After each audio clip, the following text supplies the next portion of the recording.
Ghana for making that a reality.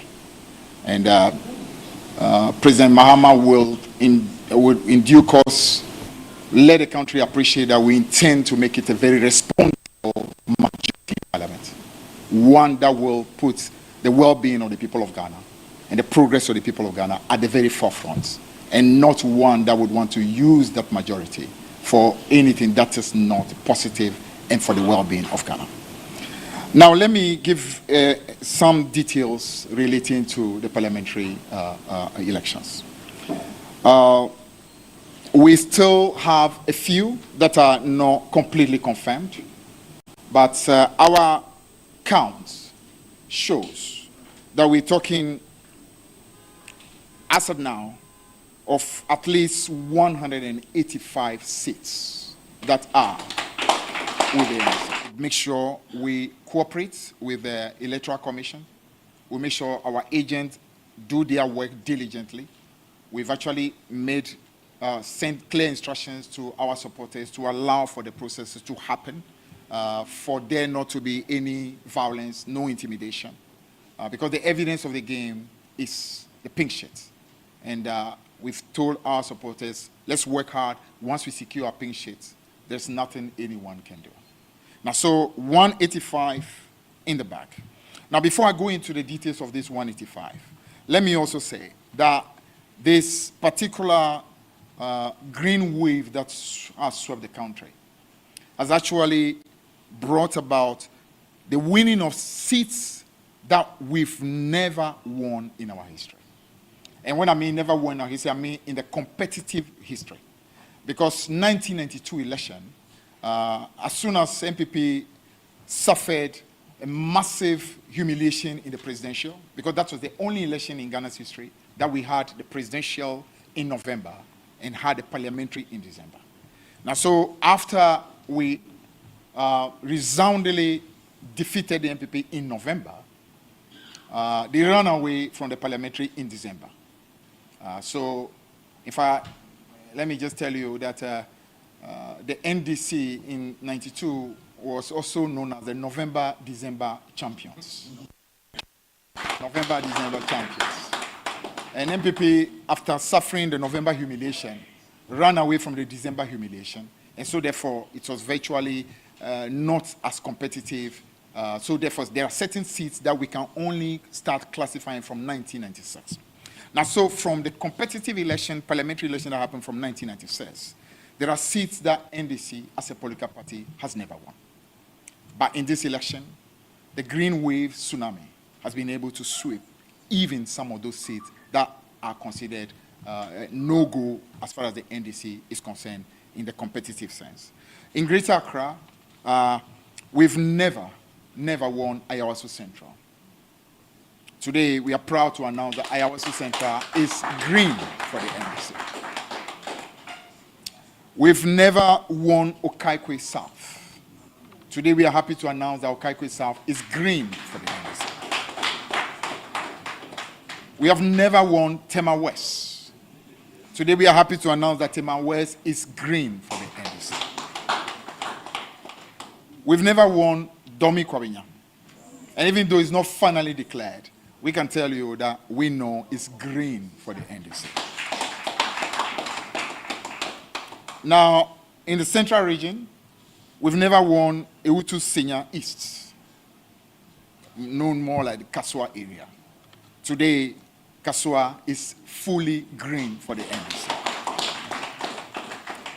We have never won Asin Central. That's Honorable Kennedy Ajipon's constituency. Never won it. Today, we are happy to tell you that Asin Central, for the first time, is green for the NDC. We've never won Sekondi constituency when competitive parliamentary elections started in Ghana. Today, Sekondi has become green. We have never won Kwesi Minti. Today, that constituency also is green for the NDC. We have never won Esikado. Today, Esikado Ketan is green for the NDC. We've never won Takwa Mswayem in the Western region. Today, Takwa Mswayem has become green for the NDC. We have never won Sunyani East. That's J.H. Menson's original seat. Today, J.H. Menson will be looking down and know that the green revolution, the green tsunami has truly swept even that seat that belonged to him. We have never won Sunyani West constituency. Sunyani West constituency is in the bag today and is green. We have never won Doma East. We've never won Doma Central. Those two constituencies are in the bag as well and are green. We have never won in the Asutify North constituency has never been won. Today, we are proud to announce that that great constituency has become green as well. In the Eastern region, we've never won in Nsawam Edwardri. Today, that constituency is green for the NDC. Oh, that's the Chief Whip constituency. So the green revolution, the green wave has swept and swept. Even the Chief Whip of the NPP has been swept. Has been swept. The Chief Whip has been truly whipped by the green wave. We've never won Ekwapin South. Today, Ekwapin South belongs to the green corner. We've never won Lower West Akim. Today, Lower West Akim is green. In Ashanti region, we've never won Adansi Asokwa, the constituency of Kwetey Hammer. Today, Adansi Asokwa is fully green. We have never won Ahafuano Southeast. Today, that is also green for the NDC. And finally, we've never won Obuasi East. Today, Obuasi East is fully green for the NDC. A few moments ago, I heard my counterpart, the General Secretary of the NPP, claim that Obuasi East has been won by the NPP. He's gotten it wrong. But you can appreciate this. This tsunami that has swept is so big that you can understand that my counterpart and his colleagues are very much still in a daze, and they are still not too sure about what really is happening. So I'm sure by tomorrow morning they will be much more calm and be able to come to the reality of what really has happened. Now, in terms of the breakdown, in regional breakdown, Volta region has all 18 constituencies green.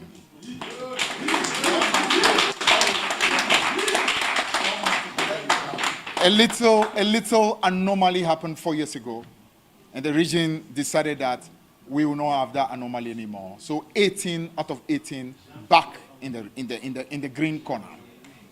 In the Upper East region, 15 out of 15 green. In the Upper West region, we have 11? We have 11 in the Upper West region. In the OT region, we have 9 out of 9.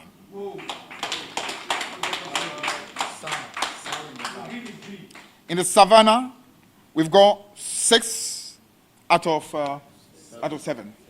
We've got 6 out of 7 in Savannah. In the Northern region, we have 11 out of 18. So the Northern region is back fully in the green corner. In the Western region, we've got 15 of the seats. 15 of the seats out of 17. That's a very strong performance in the Western region. In the Northeast, out of the 6 constituencies, we've got 3, and then we allow the Baumia to have the comfort of 3. You know? I mean, the wave has been so massive that at least there should be a little mercy on him. So the 3 constituencies are a little consolation. A little consolation for Dr. Baumia. But we said that will not last long. In the next election, we'll make sure we take all 3 from him. In the Central region, we won 18 of the seats in Central region out of 23. That's a massive performance. In Bono, we got 11 out of the 12. 11 out of the 12. So Bono is fully green. In Greater Accra, out of the 34 in Greater Accra, at the moment, we have 27, but we actually are looking 28 out of 20, out of the 34. Western North, I think Western North we lost just one. Just one. Only Swaman. So effectively, out of the 8, we got 7. We got 7 in the Western North. In Bono East, we actually lost just one as well.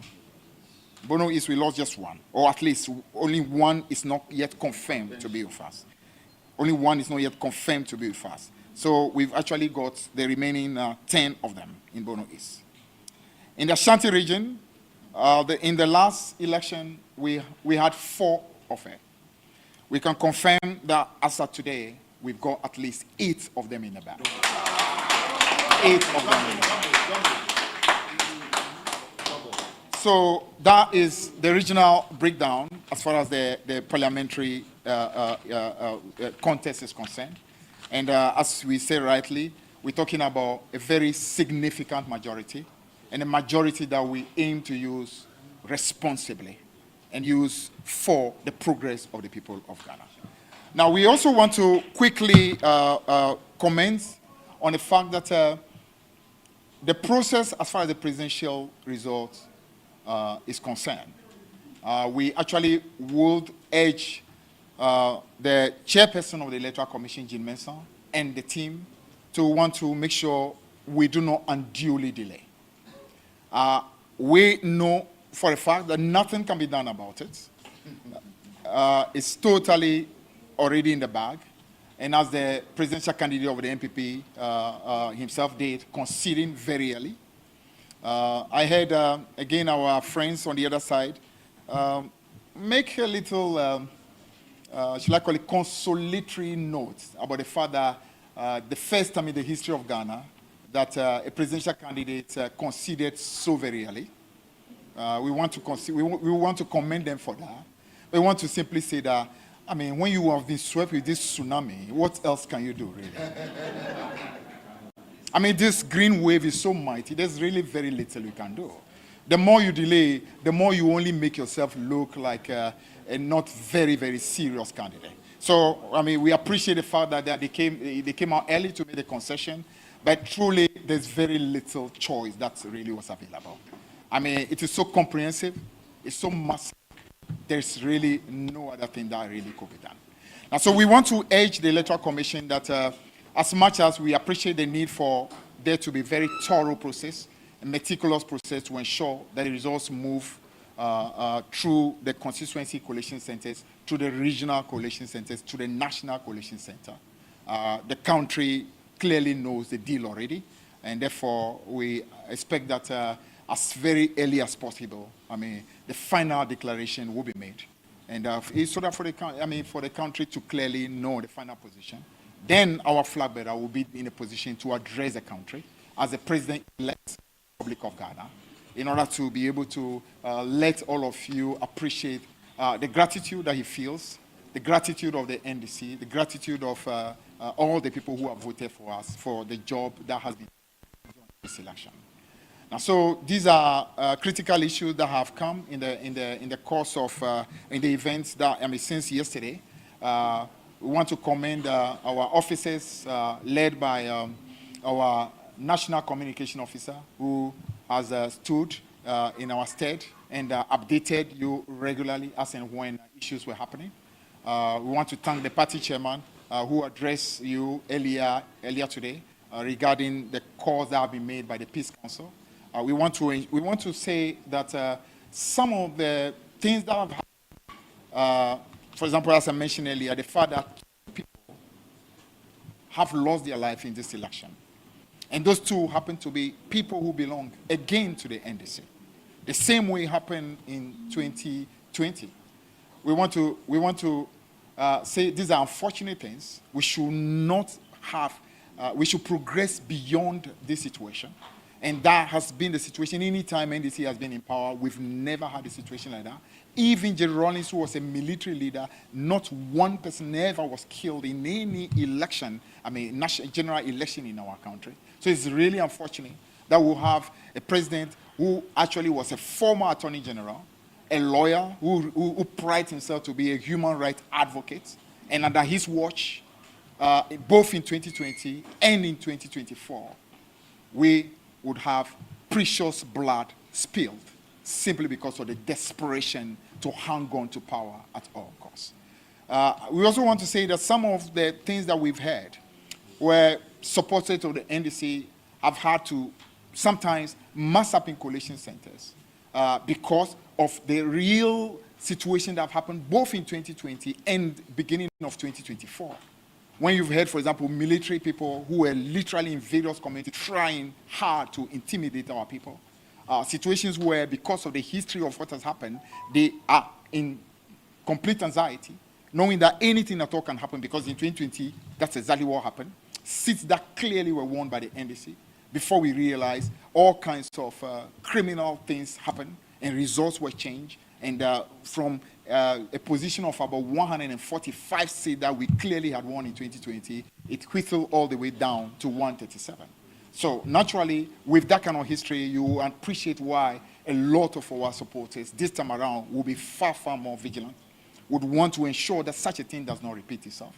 And we can give you that promise, and I'm sure President Mahama will be reiterating it tomorrow, that under our watch, there will be no need for one person to even, what you call, lose his life just because of desperation to hang on to power. So this very unfortunate thing, we hope to God that now that Nana Akufo-Addo has finally reached the sunset of what I can only describe as a disgraceful presidency, the most violent presidency in our history, a forgetful presidency, we can put this incidence of people dying on election day, on general election day, behind us, and be able to move into the future with maturity, with evolution, knowing that the will of the people must be respected at all times. We do not need to kill each other simply because we want to hang on to power at all costs. So, ladies and gentlemen, thank you very much for coming. We wanted to give you an update, especially on the situation regarding the parliamentary result, and also let you know some of the seats that are still not completely confirmed, and to let you and to assure you that even though there's such a massive two-third majority clearly that we have won, you can rest assured as a country that it will not be one that will seek to simply do this for its own sake, but one that wants to leave a legacy, one that wants to show that it is possible to fight for the people of Ghana. That is what this business has been about, and we want to again thank all of you for ensuring that the power of the people became massive and resonated in this election, so that the whole of Ghana will appreciate once and for all that power ultimately belongs to the people. Thank you very much.